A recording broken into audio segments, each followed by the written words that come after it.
Hei, salutare tuturor și bine v-am găsit pe canal! Astăzi facem o călătorie în adâncurile unui mister care a fascinat generații întregi și a aprins imaginația oamenilor de pe meleagurile noastre. Pregătiți-vă pentru că vom vorbi despre un secret atât de nebunesc încât ar putea rescrie istoria României așa cum o știm. Legenda tunelului de sub Marea Neagră. Da, ați auzit bine. Se spune că ar exista o legătură subterană, o minune inginerească subacvatică, ce ne-ar lega direct de Turcia. Știu, sună absolut imposibil, parcă desprins dintr-un film SF, dar nenumărate povești vechi, zvonuri persistente și descoperiri bizare au făcut ca acest mit să explodeze în conștiința colectivă. Astăzi ne aruncăm cu capul înainte în acest mister. Vom analiza dovezile, vom pune cap la cap legendele și, la final, vom trage linie. A existat cu adevărat acest tunel incredibil sau e doar cel mai mare fake din istoria noastră? Se zice că sub picioarele noastre ar exista o lume secretă, o rețea de drumuri ascunse care sfidează tot ce credem că știm despre trecut. Și niciuna dintre aceste povești nu e mai extremă, mai captivantă ca cea a tunelului de sub Marea Neagră. Dacă ar fi adevărată, ar schimba complet perspectivele. Chiar au putut strămoșii noștri să construiască o așa minune sau e doar un vis frumos? Haideți să pornim în aventura asta împreună și să separăm cu zâmbetul pe buze legenda de realitate. Ok, stop!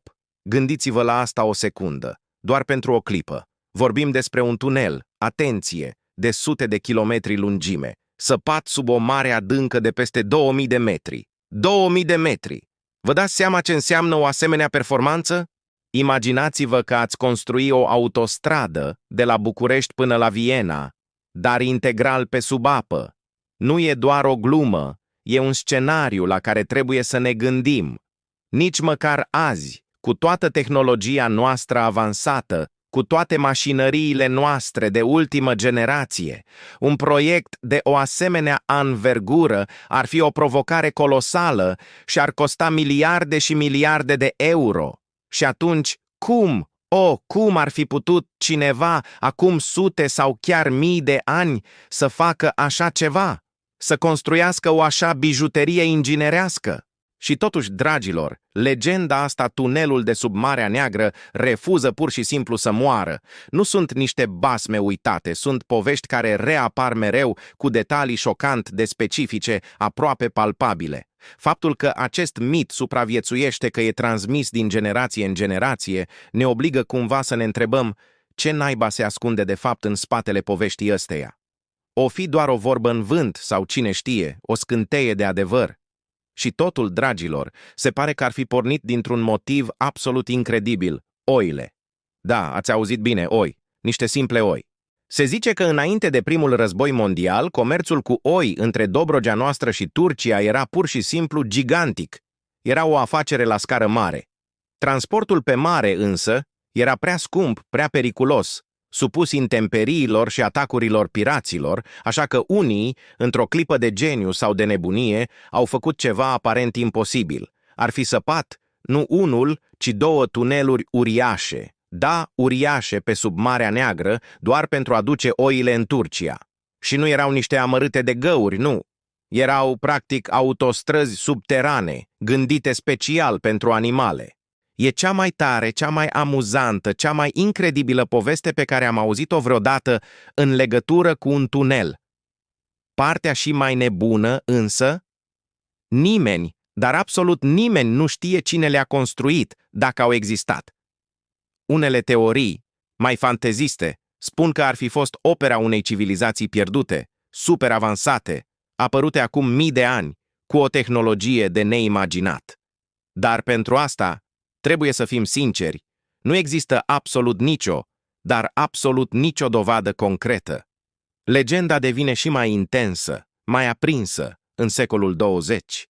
Se povestește că armata, în timpul războaielor mondiale, ar fi găsit intrările în aceste tuneluri și le-ar fi sigilat rapid din motive de securitate națională. Apoi, comuniștii, acești mari păstrători de secrete, ar fi aflat și ei de ele și ar fi blocat totul din nou. Dar de ce? Ce ascundeau de fapt acolo? Acest mister, această secretomanie a făcut legenda și mai puternică, sugerând că autoritățile știau ceva ce noi, muritorii de rând, nu știm. Dar, și ăsta e un mare, mare dar, aceste povești vin doar din folclor, din vorbă în vorbă. Nu există niciun document oficial, nicio hartă, nimic, absolut nimic, în arhivele statului care să ateste existența lor. Istoricii sunt clari, nu există nicio dovadă fizică pentru acest tunel fantomă. Totul e bazat pe vorbe, pe zvonuri, pe povești spuse la gura sobei, ceea ce îl plasează direct în categoria, deja știți, MIT. Dar, ia stați puțin, povestea devine și mai nebună, credeți-mă. O legendă, ca să fie credibilă, are nevoie de o scânteie de realitate, de un eveniment concret care să o alimenteze, iar tunelul nostru se pare că o are. În anii 80, în timpul construcției mărețului canal Dunăre-Marea Neagră, s-a întâmplat ceva incredibil, aproape de necrezut. Niște muncitori, sărmanii de ei, ar fi dat din greșeală peste o intrare secretă. Într-un cimitir, da, un cimitir din Murfatlar. Și ghiciți unde ducea? Spre o galerie subterană care părea că nu se mai termină, un adevărat labirint. Zvonul evident a explodat pe șantier, răspândindu-se cu viteza luminii. Ba mai mult, se zice că unii muncitori, disperați, chiar ar fi folosit acest tunel ca să fugă ilegal din țară în Bulgaria. Vă dați seama? O poveste demnă de un film de acțiune. Această descoperire de la Murfatlar este fără îndoială piesa de rezistență a mitului. Pare că aduce legenda în prezent, îi dă o locație, îi dă martori, îi dă credibilitate. Dar, din nou, trebuie să fim realiști, să ne păstrăm luciditatea. Nu există nicio poză, niciun raport oficial, nicio mărturie verificată, nimic, dar absolut nimic concret care să susțină această poveste. Totul e la nivelul am auzit și eu o poveste, de la un văr, de la un prieten, de la un unchi. Pe lângă asta, mai sunt și alte zvonuri. Un tunel descoperit în Călăraș, altul care ar trece pe sub Dunăre, artefacte misterioase găsite în galerii subpământene.